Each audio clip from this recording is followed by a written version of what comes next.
भैया आधा किलो आलू और 1 पाव बैगन कर देना। ठीक है दीदी, ये ले लो सब्जी आपकी। पिछले 3 बार की मिलाकर 150 रुपए हो गए। आज दोगी क्या दीदी? आज नहीं पर परसों तक मैं तुम्हारे पूरे पैसे दे दूंगी। ठीक है दीदी, दे देना, कोई बात नहीं। ना मैं कहीं जा रहा हूँ ना आप, परसों ले लूंगा। अच्छा दीदी, राम राम। हाय हाय, देखो तो बेचारी रचना कितनी दुखी है। अब तो सब्जी भी उधार लेने लगी है। तो और क्या करे बेचारी, जिसका पति नहीं कमाता उस औरत की जिंदगी बर्बाद है।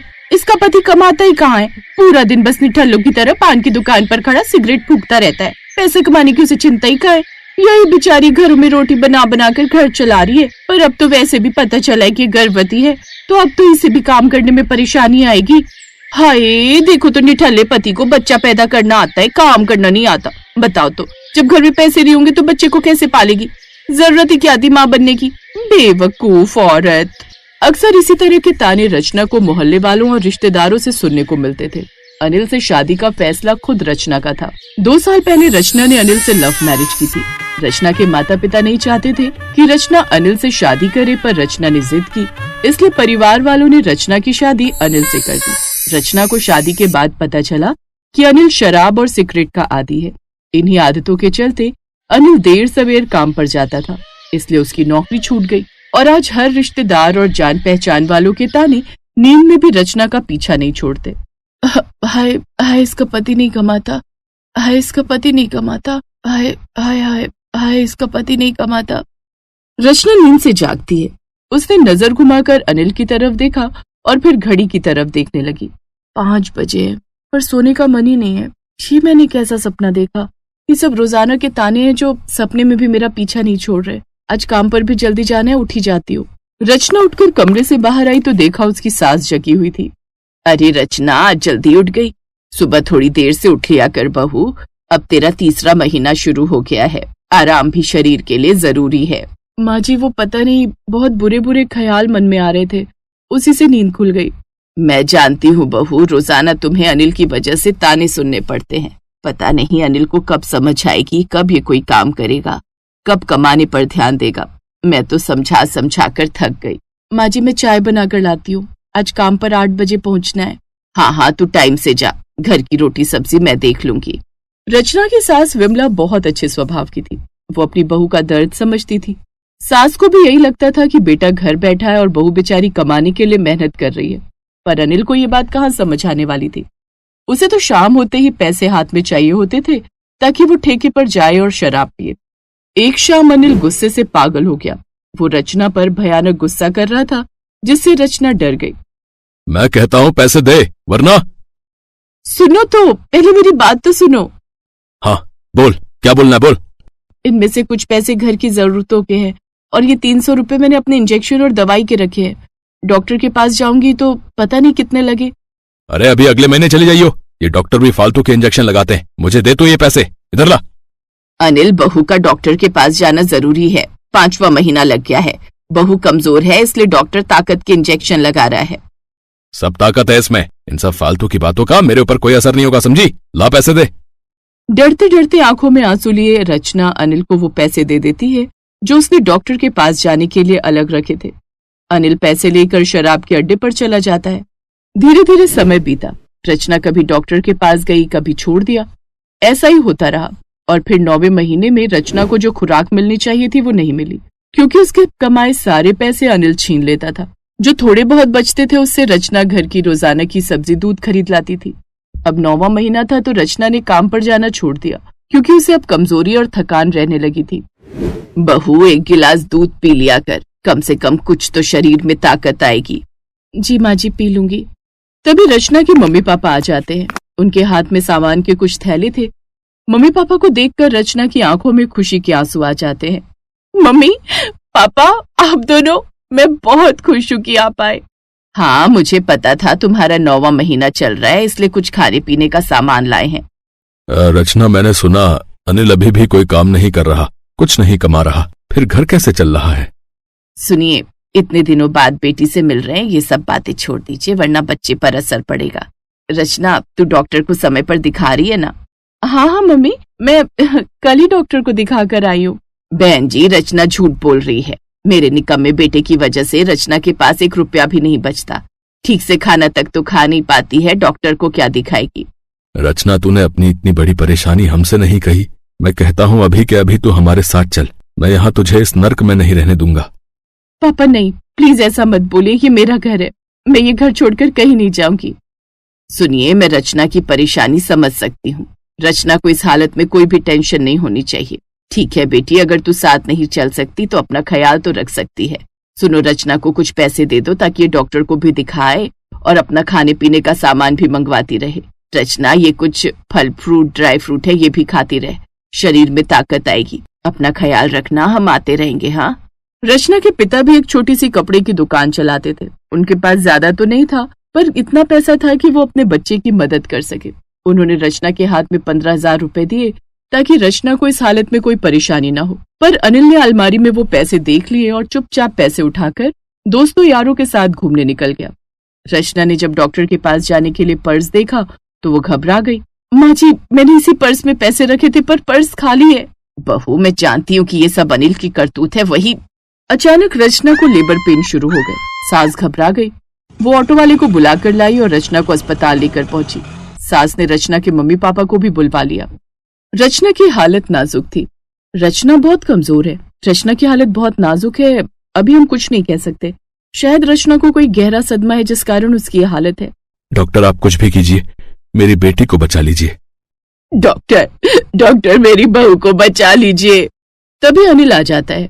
जब उसे ये बात पता चलती है तो वो भी घबरा जाता है। अनिल अभी भी थोड़ी नशे की हालत में था। डॉक्टर, आप कुछ भी कीजिए, मेरी बेटी को बचा लीजिए। देखा, यह है हमारा दामाद जो ठीक से खड़ा भी नहीं हो सकता। वो मेरी बेटी को क्या संभालेगा। बस अब मैं अपनी बेटी को तेरे साथ नहीं रहने दूंगा, तलाक दिलवाऊंगा। देख तू, बस तूने मेरी बेटी को बहुत सताया है। सुनिए, चुप हो जाइए और भगवान से प्रार्थना कीजिए कि हमारी बेटी सकुशल रहे। अनिल रो रहा था।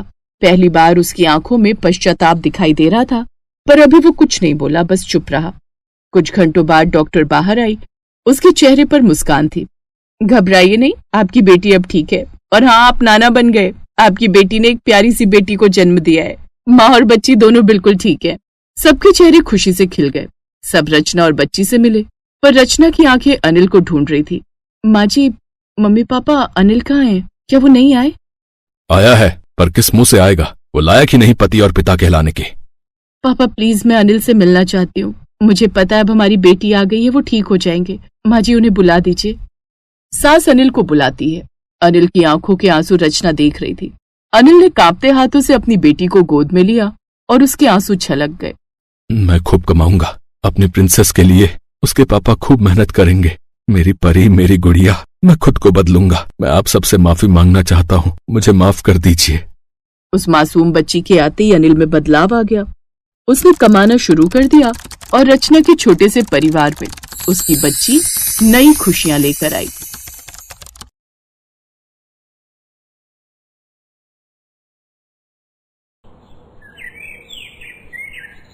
तो दिशा, कॉलेज कैसा चल रहा है? बढ़िया पापा। अच्छी बात है। वैसे कॉलेज के बाद का क्या सोचा है? मेरा एकदम क्लियर है पापा। पोस्ट ग्रेजुएशन के बाद कहीं ना कहीं प्लेसमेंट हो ही जाएगी किसी अच्छी कंपनी में। बस फिर बाकी जिंदगी आराम से जॉब करनी है। वो सब तो ठीक है, लेकिन शादी वादी के बारे में क्या सोचा है? माँ प्लीज, फिर वही बात। मैं अभी पढ़ना चाहती हूँ। जॉब वगैरह कर लो, उसके बाद देखी जाएगी। हाँ, पर जॉब तो शादी के साथ भी हो सकती है ना। मुझे भी यही लगता। अच्छा, तुम्हें राहुल कैसा लगता है? कौन? वो आपकी फ्रेंड मिश्रा अंकल का बेटा? हाँ, वही। ठीक है डैड, पर वो हाई फाई है बहुत, मेरे टाइप का नहीं है। और आप चिंता मत करो, जब आपकी बेटी का लाखों का पैकेज होगा ना, तो ऐसे कई राहुल आएंगे आपके पास मेरा हाथ मांगने। दिशा की बात सुनकर उसके पिता विजय और उसकी माँ निधि मुस्कुरा दिए। दिशा अपने माँ बाप की इकलौती लड़की थी। विजय एक फैक्ट्री के मालिक थे, तो घर में पैसों की कोई कमी नहीं थी। उन्होंने दिशा का एडमिशन शहर के सबसे अच्छे कॉलेज में करवाया था। नाश्ता करने के बाद दिशा कॉलेज के लिए निकल गई। फिर शाम को कॉलेज के बाद। हाय आदि, कैसे हो? दिशा, मैं एकदम ठीक हूँ। तुम बताओ। हाँ ठीक हूँ मैं भी। क्या हुआ? कोई बात है क्या? हाँ यार, तुम मेरी थोड़ी सी हेल्प कर दोगे क्या? कल मैम ने क्या पढ़ाया मेरी कुछ समझ में नहीं आया। तुम हंस क्यों रहे हो? सोच रहा हूँ कि इतने बड़े कॉलेज में पढ़ने वाली लड़की सरकारी कॉलेज में पढ़ने वाले लड़के से हेल्प मांग रही है। ज्यादा नखरे मत दिखाओ। बताना है तो बताओ, वरना मैं जा रही हूँ। अरे रुको तो सही। अच्छा बाबा, सॉरी। लाओ बताओ, क्या समझ में नहीं आया? दिशा और आदित्य एक दूसरे से प्यार करते थे, लेकिन सामान्य घर का आदित्य उसी शहर के सरकारी कॉलेज में पढ़ता था। वो दोनों इंटर कॉलेज कंपटीशन में मिले थे और फिर वहीं से एक दूसरे को चाहने लगे। लेकिन ना तो आदित्य ने अपने घर में दिशा के बारे में किसी को कुछ बताया था और ना ही दिशा ने अपने घर में। फिर थोड़ी देर बाद अब बताओ, अब सही है, समझ में आया ये चैप्टर? वाओ यार, तुम्हें तो टीचर होना चाहिए। ओह थैंक यू, पर मुझे कुछ अलग करना है यार लाइफ में ना। हाँ सही बात है, तुम्हारे कॉलेज में तो प्लेसमेंट भी नहीं होती ना। नहीं, मेरे कॉलेज से तो बस डिग्री मिल जाए वही बहुत है। वक्त गुजरता गया। दिशा और आदित्य अब एक दूसरे को और चाहने लगे थे। कुछ महीने बाद आदित्य की जॉब लग गई और वो एक कार एजेंसी में मैनेजर बन गया, जिसके बाद आदित्य और दिशा ने शादी करने का फैसला किया। क्या एक मामूली सा मैनेजर? अरे क्या तनख्वाह होगी उसकी? मुश्किल से 20-25 हजार। बस क्या करोड़पति बाप की इकलौती बेटी यही डिजर्व करती है? अरे कल को तेरा खुद का लाखों का पैकेज लगेगा, तू अच्छी कंपनी में काम करेगी, अपने कलीग्स को क्या बताएगी कि तेरा पति एक मामूली मैनेजर है। और तुम्हारे उस फैसले का क्या हो कि पहले जॉब करूंगी, पैसे कमाऊंगी, फिर शादी करूंगी? विजय और निधि दिशा के फैसले के साथ नहीं थे। उधर आदित्य के घर में भी यही हाल था। देख बेटा, मेरी बात मान। बड़े बुजुर्ग कह गए हैं कि कभी अपनी औकात से बड़े घर से रिश्ता नहीं जोड़ना चाहिए। देख बेटा, उसके माँ बाप को तो यही लगेगा ना कि हम लालची हैं, दहेज और पैसा चाहते हैं। अरे क्या जरूरत है इस सब की। दोनों परिवार मना करते रहे, लेकिन ना तो दिशा मानी और ना ही आदित्य, और दोनों ने शादी कर ली। शादी के बाद दिशा आदित्य के घर आ गई। आदित्य के घर में उतनी सुविधाएं नहीं थी, लेकिन आदित्य के साथ शादी करके वो खुश थी। सब कुछ ठीक चल रहा था, लेकिन फिर एक दिन, आदि जल्दी इधर आओ। क्या हुआ दिशा, बहुत खुश लग रही हो? पापा मम्मी आप भी आओ ना। अरे पर हुआ क्या, ये तो बताओ। ये लो आदि, इसे जरा जोर से पढ़ो तो। आदित्य ने वो लेटर पढ़ना शुरू किया जो दिशा ने उसे दिया था। वो एक बड़ी IT कंपनी का ऑफर लेटर था। उस कंपनी में दिशा को जॉब मिल गई थी। पूरी 70,000 सैलरी? अरे बाप रे। है ना, मुझे भी यकीन नहीं हुआ था आदि। सोचो हर महीने 70,000 रूपए मिलेंगे। अरे वाह, तूने तो नाम रोशन कर दिया बहू। रुक, मैं अभी सबके लिए हलवा बना कर लाती हूँ। दिशा की जॉब लगने से पूरा परिवार खुश था, लेकिन पैसा अच्छे का दिमाग खराब कर देता है। धीरे धीरे दिशा अपनी सैलरी महंगे कपड़ों और जूतों पर खर्च करने लगी। तब उसे ज्योति और आदित्य ने समझाया, दिशा तुम्हें कुछ पैसे सेव भी करने चाहिए। हाँ बेटी, अच्छा कमाती हो तो थोड़ा बचत भी करना सीखो। बस मुझे ना आप लोगों की इसी बात से दिक्कत है। अब हम अमीर लोग हैं मम्मी, क्यों आप ये गरीब टाइप बातें करती हो? दिशा की बात सुनकर ज्योति चुप हो गई। वो समझ गई थी कि अब दिशा के सिर पर पैसा सवार हो गया है। दिशा की अकड़ और बदतमीजियां और बढ़ी तो राकेश और ज्योति शहर छोड़कर गांव वाले घर में आ बसे। ये बात आदित्य को बिल्कुल रास नहीं आई। इस बात पर उसमें और दिशा में आए दिन झगड़ा होने लगा। उसका मन करता था कि वो भी काम धंधा छोड़कर गांव चला जाए, पर वो ऐसा नहीं कर सकता था। और फिर रही सही कसर उस दिन। क्या हुआ माँ, आपने मुझे अचानक ऐसे क्यों बुलाया? तुम्हारे भटीचर पति की वजह से हमें तुम्हें बुलाना पड़ा। आदि, क्या किया उसने? वो जिस कार शोरूम में मैनेजर है वो मेरे रिश्तेदार का शोरूम है। उसे पता चला कि आदि हमारा दामाद है, तो उसने पूरे खानदान में सबको बता दिया कि हमारा दामाद उसके यहाँ काम करता है। ऊपर से वो तेरे पापा को फोन करके कहता है कि वो आदि का ख्याल रखेगा।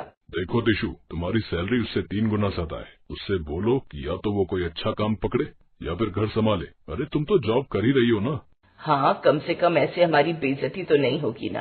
दिशा अपने मायके से मुंह लटकाकर चली गई। उसे उसके माँ बाप की बातें सही लग रही थी। उधर निधि ने अपने उस रिश्तेदार को फोन कर जानबूझकर खरी खोटी सुना दी, जिससे गुस्सा होकर उसने अपने शोरूम से आदित्य को नौकरी से निकाल दिया। अब आदित्य के पास घर बैठने के अलावा कोई चारा नहीं था। फिर उसी शाम, अरे यार, वो लोग ऐसा कैसे कर सकते हैं? ना कोई नोटिस ना कुछ, सीधा टर्मिनेट कर दिया मुझे। हाँ तो कोई बात नहीं, मैं हूँ ना यार। और ये 20-25 हजार की नौकरी के लिए क्यों इतनी टेंशन ले रहे हो? तुम आराम से घर बैठो ना यार। ज्यादा काम करने का मन है तो घर के काम कर लो। आदित्य को दिशा की बात बहुत बुरी लगी, लेकिन उसके पास फिलहाल कोई चारा नहीं था। उसकी नौकरी जा चुकी थी और बहुत कोशिशों के बाद भी उसे कोई अच्छी नौकरी नहीं मिल रही थी। थक हार कर आदित्य किसी हाउसवाइफ की तरह हाउस हस्बैंड बन गया। अब वो घर का सारा काम करता, खाना बनाता, कपड़े धोता, घर की साफ सफाई करता। कुछ दिन बाद उसके माता पिता उससे मिलने शहर आए तो उसकी ऐसी हालत देखकर हैरान रह गए। बस यही बाकी रह गया था, तू औरतों की तरह घर में बैठा है।